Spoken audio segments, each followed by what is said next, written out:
Hello विद्यार्थियों, जे जे example गुरु में आपका स्वागत है। आज हम लोग एक नए वीडियो के साथ उपस्थित हुए हैं। देखिए, सन 2020 का क्वेश्चन है, एल्कोहल किसे कहते हैं, प्राथमिक एल्कोहलों के निर्माण की 3 विधियों का वर्णन कीजिए। तो देखिए, यह ऐसा प्रश्न है कि अगर आप इस प्रश्न को हल कर लेते हैं तो इसमें 4-5 क्वेश्चन के हल आपको मिल जाएंगे। जैसे क्या होता है जब मिल जाएगा, एल्कोहल किसे कहते हैं उसकी जानकारी आपको हो जाएगी। तो चलिए आज हम लोग यही पढ़ेंगे सबसे पहले। तो देखिए, सबसे पहले हमारा प्रश्न है एल्कोहल किसे कहते हैं। तो ROH प्रकार के यौगिकों को हम एल्कोहल कहते हैं। यहाँ R जो है यह एक एल्किल मूलक है। R क्या है? एल्किल मूलक। आप एल्किल मूलक किसे कहते हैं जानते ही हैं। जब हम एल्केन में से एक हाइड्रोजन कम कर देते हैं तो जो समूह बनता है उसे हम एल्किल मूलक कहते हैं। और OH हाइड्रॉक्सिल समूह है। तो जब एल्किल समूह और हाइड्रॉक्सिल समूह आपस में मिल जाते हैं तो उससे जो यौगिक बनेगा उसे हम एल्कोहल कहेंगे। जैसे एक एग्जाम्पल हम लेते हैं CH3OH। तो यहाँ पर CH3 देखिए मेथिल है और OH जो है वह एल्कोहलिक ग्रुप है। तो इस तरीके से इस यौगिक का नाम हो जाएगा मेथिल एल्कोहल। उसी तरीके से इस श्रेणी का दूसरा सदस्य जो है सेकेंड मेंबर वह C2H5OH होगा। C2H5 जो है एथिल ग्रुप है और OH जो है हाइड्रॉक्सिल ग्रुप है। तो इन दोनों के मिलने से जो यौगिक बनेगा उसे हम एथिल एल्कोहल कहेंगे। तो देख लीजिए, एल्कोहल किसे कहते हैं इसका ज्ञान आपको हो गया होगा। अब चलिए, ये दोनों जो है प्राथमिक एल्कोहल है। प्राथमिक एल्कोहल किसे कहते हैं पिछले वीडियो में आप देख सकते हैं कि प्राथमिक एल्कोहल किसे कहते हैं। देखिए, जिसमें मैं थोड़ा सा बता भी देता हूं, आपको हिंट दे देता हूं। वह एल्कोहल जिसमें OH समूह जो है 1 डिग्री कार्बन से जुड़ा होता है उसे हम प्राथमिक एल्कोहल कहते हैं। जैसे देख लीजिए, यह CH3OH है तो C के 4 बॉन्ड्स होते हैं। यहाँ पर OH हमने जोड़ दिया, ये H हो गया, यह H हो गया और यह H हो गया। देखिए, ये कार्बन जो है 1 डिग्री कार्बन है। 1 डिग्री कार्बन है तो 1 डिग्री कार्बन से OH जुड़ा हुआ है, इसलिए यह प्राथमिक एल्कोहल है। उसी तरीके से जब आप C2H5OH की बात करेंगे तो C सिंगल बॉन्ड C, यहाँ पे H, ये भी H जोड़ दीजिए, यहाँ पर H जोड़ दीजिए, यहाँ पर H जोड़ देंगे, यहाँ पे H जोड़ देंगे, यहाँ पर OH जोड़ देंगे। तो देखिए, यह 1 डिग्री कार्बन है और यह भी जो है 1 डिग्री कार्बन है। तो 1 डिग्री कार्बन से ही OH जुड़ा हुआ है, इसलिए ये दोनों जो है प्राथमिक एल्कोहल की श्रेणी में रखे जाएंगे। तो ये दोनों प्राथमिक एल्कोहल हो गए। अब चलिए, अब हम लोग पढ़ेंगे प्राथमिक एल्कोहलों के निर्माण की विधियां कि प्राथमिक एल्कोहलों को हम कैसे बना सकते हैं। तो चलिए, हमने मेन पॉइंट यहाँ पर लिखा हुआ है कि कैसे बनाएंगे। इक्वेशन के लिए ये जगह बन गई। तो अब देखिए, सबसे पहली विधि है RX के जल अपघटन द्वारा, bye hydrolysis of RX। RX मतलब एल्किल हैलाइड। एल्किल हैलाइड किसे कहते हैं?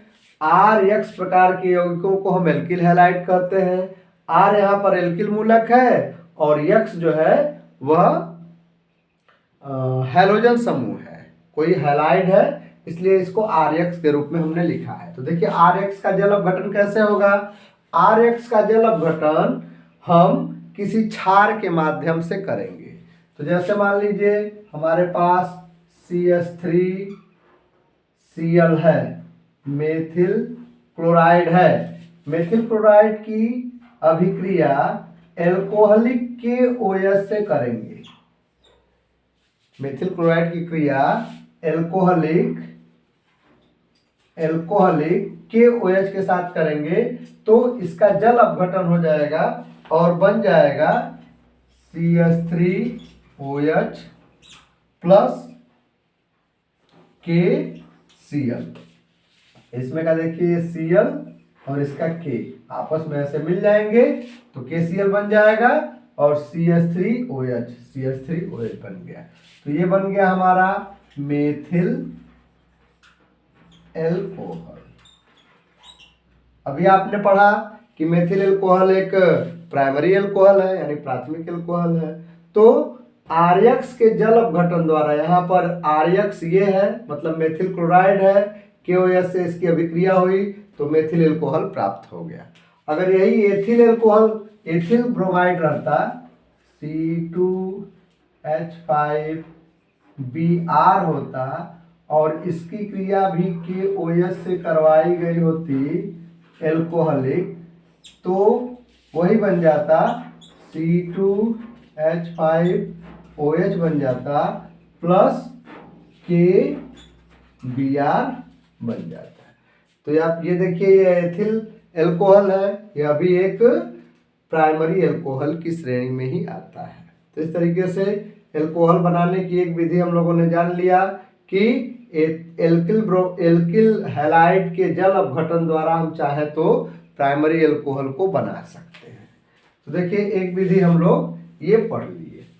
अब चलिए अब हम लोग अगली विधि के बारे में पढ़ेंगे, वह है एल्कीनों के जल योजन द्वारा। तो देखिए आप जानते ही हैं कि CH2 डबल बॉन्ड CH2 ये एथिलीन है। एथिलीन आप जानते हैं कि यह एक एल्कीन है। इसमें जल योजन मतलब जल का अणु इसमें सल्फ्यूरिक अम्ल की उपस्थिति में जुड़ जाएगा।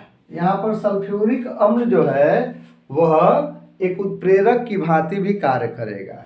तो सल्फ्यूरिक अम्ल की उपस्थिति में एथिलीन है, इसमें जल का योजन होगा मतलब जल इसमें जुड़ जाएगा तो बन जाएगा CH3 सिंगल बॉन्ड CH2OH।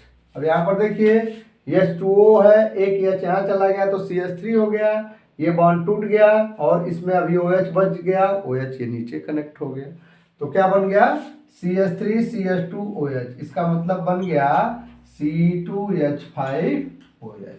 इसको हम कहेंगे एथिल एल्कोहल। ये भी एथिल एल्कोहल है, यही है, यही चीज ये है। तो दूसरी विधि हम लोग जान गए एल्कीनों के जल योजन द्वारा। देखिए ये बहुत ही इंपॉर्टेंट है, यह जो है बहुत ही इंपॉर्टेंट है। व्हाट हैपेंस व्हेन मतलब क्या होता है जब में भी आएगा, कैसे प्राप्त करेंगे में भी आएगा, मतलब आ जाएगा कैसे एथिलीन से एथिल एल्कोहल आप कैसे बनाएंगे। तो ये है एथिलीन।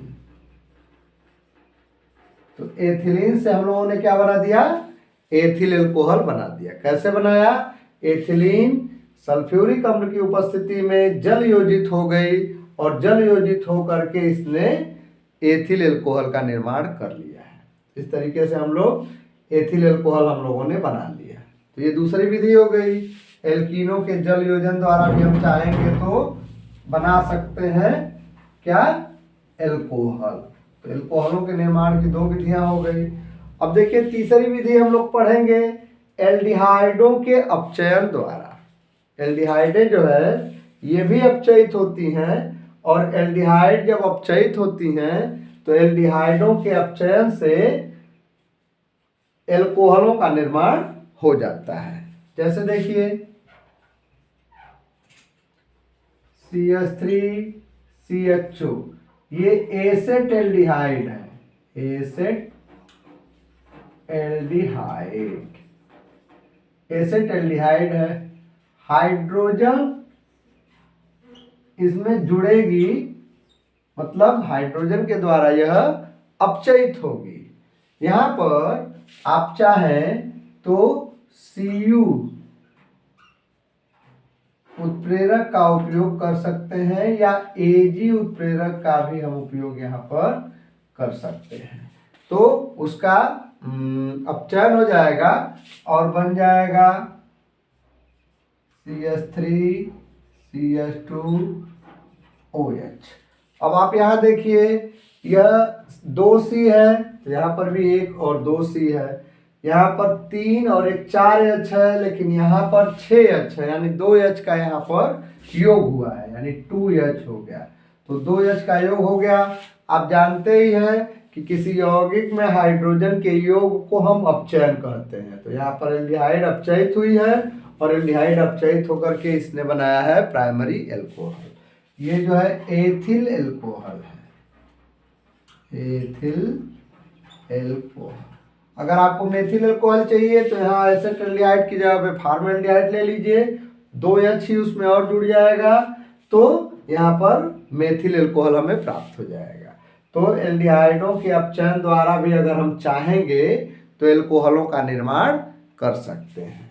तो एल्डिहाइडों के अपचयन द्वारा एल्कोहलों का निर्माण हो गया। अब देखिए, अब हम अगली विधि पढ़ेंगे, वह है कार्बोक्सिलिक अम्लों के अपचयन द्वारा। तो आप जानते ही हैं कि RCOOH प्रकार के यौगिकों को हम कार्बोक्सिलिक अम्ल कहते हैं। तो जब कार्बोक्सिलिक अम्ल अपचयित होते हैं तो उससे एल्कोहल ही बनता है। तो देखिए, हम लोग बना ले रहे हैं CH3COOH। ये जो है एसिटिक अम्ल है। एसिटिक अम्ल में हाइड्रोजन का योग होगा, और जब हाइड्रोजन का योग होगा यहाँ पर, तो क्या बनेगा, यहाँ पर बन जाएगा C2H5OH बन गया, C2H5OH बन गया, अब प्लस H2O बन गया। अब यहाँ पर देखिए, यहाँ पर 1 2 कार्बन है, तो यहाँ 2 कार्बन है, यहाँ H 3 और 1 4 है, लेकिन यहाँ H 6 हो गया, यहाँ 2 O है, लेकिन O यहाँ पर 1 कम हो गया, यहाँ पर तो इसका इसमें अपचयन हो गया। अपचयन क्यों हुआ? क्योंकि यहाँ पर इससे ये जब बना तो रिमूवल ऑफ ऑक्सीजन, ऑक्सीजन की कमी हुई और एडिशन ऑफ हाइड्रोजन, और हाइड्रोजन का योग हुआ। तो यहाँ पर ऑक्सीजन की कमी हो गई और ऑक्सीजन की कमी हो गई और हाइड्रोजन का योग हो गया, यानी इसका इसमें क्या हो गया, रिडक्शन हो गया, यानी अपचयन हो गया। तो जब कार्बोक्सिलिक अम्ल अपचयित होते हैं तो ये प्राइमरी एल्कोहल बनाते हैं। यहाँ पर आप चाहें तो बैलेंस कर सकते हैं, यहाँ पर 4 हाइड्रोजन है जबकि यहाँ पे 8 हाइड्रोजन है, तो यहाँ पर 4 यहाँ पे लिख सकते हैं। तो अब ये हो गया, कार्बोक्सिलिक अम्लों से हमने क्या बना लिया, हमने बना लिया एल्कोहल, प्राइमरी एल्कोहल हमने बना लिया। तो इस तरीके से एक प्रश्न हमारा पूरा का पूरा हल हो गया। एल्कोहल किसे कहते हैं, प्राथमिक एल्कोहलों के निर्माण की 3 विधियों को हम लोगों ने जान लिया है। ये बहुत ही इंपॉर्टेंट और बहुत ही महत्वपूर्ण प्रश्न है। यह जो है कई तरह से आएगा आपके एग्जाम में, आप इसको लिख सकते हैं। देखिए, जो लास्ट हम लोगों ने पढ़ा है, इसको वुवो ब्लांक अपचयन कहते हैं, वुवो ब्लांक अपचयन। यहाँ पर अपचायक के रूप में हम लिथियम एल्यूमिनियम हाइड्राइड का उपयोग करेंगे। इस बात का आप ध्यान रखिए, वुवो ब्लांक अपचयन में अपचायक के रूप में लिथियम एल्यूमिनियम हाइड्राइड का उपयोग किया जाएगा। तो लिथियम एल्यूमिनियम हाइड्राइड जो है यह एक अपचायक है, इसी का 4 हाइड्रोजन इससे मिल करके ये दोनों यौगिकों का निर्माण कर ले रहा है। तो इस तरीके से इस क्रिया को हम वुवो ब्लांक अपचयन कहेंगे। और हम लोगों ने 4 विधियां पढ़ी, क्वेश्चन में तो 3 ही विधियां हैं, लेकिन हम लोगों ने 4 विधियां पढ़ी कि हम लोग की किस तरीके से आप एल्कोहलों का उत्पादन, प्राइमरी एल्कोहलों का उत्पादन कर सकते हैं। एक, एल्किल हैलाइडों के जल अपघटन द्वारा, दूसरा एल्कीनों के जलयोजन द्वारा, तीसरा एल्डिहाइडों के अपचयन द्वारा, और चौथी जो हमारी विधि है वो वुवो ब्लांक अपचयन विधि है, यानी कार्बोक्सिलिक अम्लों के अपचयन द्वारा भी हम चाहें तो एल्कोहलों का उत्पादन कर सकते हैं। तो ये हमारी विधि रही है। अब चलिए, अब हम लोग धीरे से अब अगले प्रश्न की ओर बढ़ेंगे। अब चलिए हम लोग अपने अगले प्रश्न की ओर बढ़ते हैं। ये 2 नंबर का ये भी प्रश्न है, सन 2020 में आया है। उत्कृष्ट गैसों के आयनन विभव उच्च क्यों होते हैं, स्पष्ट कीजिए। तो सबसे पहली चीज हम लोग ये जानने की कोशिश करेंगे कि उत्कृष्ट गैसें किसे कहते हैं। तो देखिए, वे गैसें या वे तत्व जिनके सभी के सभी कोष पूर्ण रूप से भरे होते हैं उन्हें हम उत्कृष्ट गैसें या उत्कृष्ट तत्व अथवा अक्रिय गैसें भी कहते हैं। इनके बाह्य कोष का इलेक्ट्रॉनिक विन्यास N_2 N_p6 होता है, यानी इनके बाहरी कोष तो पूर्ण होते ही हैं, भीतरी कोष भी संपूर्ण होते हैं, यानी इनके जितने भी कोष होते हैं सभी के सभी कोष पूर्ण रूप से भरे होते हैं, इसलिए इनको हम उत्कृष्ट गैसें कहते हैं। अच्छा, तो जब ये उत्कृष्ट गैसें हैं तो इनमें इनमें से इनके जो इलेक्ट्रॉन हैं बहुत ही दृढ़ता के साथ बंधे होते हैं। इनके सभी के सभी कोष पूर्ण रूप से भरे होते हैं तो इनके इलेक्ट्रॉन बहुत ही दृढ़ता के साथ बंधे होते हैं, इसलिए इनमें से इलेक्ट्रॉन निकालना सरल नहीं है, अत्यंत जटिल है। यानी इनमें से इलेक्ट्रॉन निकालने में अत्यधिक ऊर्जा की जरूरत पड़ती है। यही कारण है कि इनके प्रथम आयनन विभव और द्वितीय आयनन विभव, यानी जितने भी आयनन विभव होते हैं सबके सब आयनन विभव इनके काफी उच्च होते हैं। तो इस प्रश्न का क्या उत्तर है? इस प्रश्न का सीधा सीधा उत्तर है कि उत्कृष्ट गैसों के सभी कोष पूर्ण रूप से भरे होते हैं, इनके इलेक्ट्रॉन बहुत ही अस्थायित्व वाले होते हैं, अर्थात इनको आसानी से बाहर नहीं निकाला जा सकता, इनको निकालने में अत्यधिक ऊर्जा की आवश्यकता पड़ती है, इसीलिए इनके प्रथम आयनन विभव बहुत ही उच्च होते हैं। जैसे देखिए, हम हीलियम को लेते हैं, हीलियम 2 है तो 1s2। अब 1s2 है, इसका मतलब यस में 2 ही इलेक्ट्रॉन अधिकतम हम भर सकते हैं, तो यस में दोनों 2 इलेक्ट्रॉन भर सकते हैं, दोनों इलेक्ट्रॉन भरे हुए हैं, इसलिए इनमें से इलेक्ट्रॉनों को निकालना बहुत ही कठिन है। उसी तरीके से इसका दूसरा सदस्य अगर हम लोग नियान लेते हैं 10, तो 1s2 2s2 2p6। देखिए 1s2 है तो 2 इलेक्ट्रॉन है, ये भी भरा हुआ है, 2s2 2 इलेक्ट्रॉन है तो भरा हुआ है, और ये 2p6 है तो इसमें 6 इलेक्ट्रॉन है, तो 6 के 6 जो है संपूर्ण रूप से भरे हुए हैं, यानी सभी के सभी इलेक्ट्रॉन पूर्ण रूप से भरे हुए हैं। यानी हम यह कह सकते हैं कि उत्कृष्ट गैसों के सभी कोष पूर्ण रूप से भरे होते हैं, इनसे इलेक्ट्रॉन निकालना बहुत ही कठिन है, इसीलिए इनके आयनन विभव बहुत ही उच्च होते हैं। तो चलिए, हम लोगों ने एक छोटा सा प्रश्न हल कर लिया, ये 2 नंबर का रहेगा। अब हम लोग बढ़ते हैं अपने अगले प्रश्न की ओर, वो भी प्रश्न छोटा ही रहेगा। ऐसे छोटे छोटे प्रश्नों पर आप ध्यान देंगे तो आपको अच्छा नंबर स्कोर करने में कोई भी परेशानी नहीं होगी, बहुत ही सरलता से आप स्कोर कर पाएंगे। चलिए हम लोग बढ़ते हैं अपने अगले प्रश्न की ओर। अब चलिए हम लोग अगले प्रश्न की ओर बढ़ते हैं। प्रश्न है, ब्राउनी गति क्या है, इसका क्या कारण है, इसे कौन कौन से कारक प्रभावित करते हैं। तो सबसे पहले हम लोग जानने की कोशिश करेंगे ब्राउनी गति क्या है। तो देखिए, ब्राउनी गति को हम ब्राउनियन मोशन कहते हैं या ब्राउनी गति कहते हैं। देखिए, कोलाइडी कण जो है वह सभी संभव दिशाओं में अनियमित गति करते हैं, इस गति को हम ब्राउनी गति कहते हैं। तो ब्राउनी गति आप समझ गए होंगे कि कोलाइडी कण जो है, मान लीजिए कोलाइडी कण है, ये सभी संभव दिशाओं में गति करेगा, कोई ऐसी दिशा नहीं होगी जिधर यह गति न करे। तो इस तरीके से सभी संभव दिशाओं में यह गति करेगा, तो इस प्रकार की गति को हम कहेंगे ब्राउनियन मोशन। इस मोशन को, इस गति को हम ब्राउनियन गति कहेंगे। देखिए यहाँ पर ए स्थिति में था, फिर बी में गया, बी से सी में गया, सी से डी में गया, ई में गया, एफ में गया, जी में गया, एच में गया, आई, जे, के, एल, एम, ऐसे जो है यह कई परिस्थितियों में इधर उधर गया है, तो इसे इस प्रकार की गति को हम कहेंगे ब्राउनी गति। इसे ब्राउनी गति क्यों कहते हैं? क्योंकि रॉबर्ट ब्राउन जो है एक वनस्पति शास्त्र के ज्ञाता थे। उन्होंने एक बीकर में विभिन्न प्रकार के पराग कणों को डाला और उन्होंने देखा कि पराग कण जो है सभी संभव दिशाओं में अनियमित गति कर रहे थे।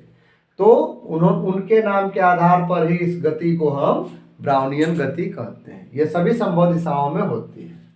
अगला प्रश्न बहुत ही इंटरेस्टेड है, वो है इसका क्या कारण है। ब्राउनी गति कोलाइडी विलयनों में होती है, इसका क्या कारण है। तो देखिए कोलाइडी कण जो है वो आवेशित होते हैं, ये धनावेशित अथवा ऋणावेशित हो सकते हैं।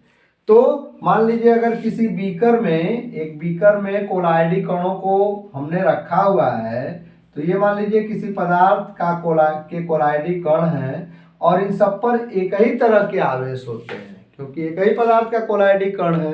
तो जब एक ही पदार्थ के जो कोलाइडी कण है इन पर एक ही तरीके का आवेश होता है, तो ये एक दूसरे से प्रतिकर्षित होते हैं। माने जब ये गति करेंगे तो एक दूसरे के संपर्क में आएंगे, तो उससे इनका प्रतिकर्षण होगा। प्रतिकर्षण की वजह से ही ये सभी संभव दिशाओं में गति इस तरीके से करेंगे। इधर भी जाएंगे, उधर के कण से ये प्रतिकर्षित होंगे और प्रतिकर्षित होकर के अलग अलग संभव दिशाओं में गति करेंगे। तो ब्राउनी गति का कारण क्या है। तो ब्राउनी गति का कारण कोलाइडी कणों पर आवेश का पाया जाना, आवेशित होना।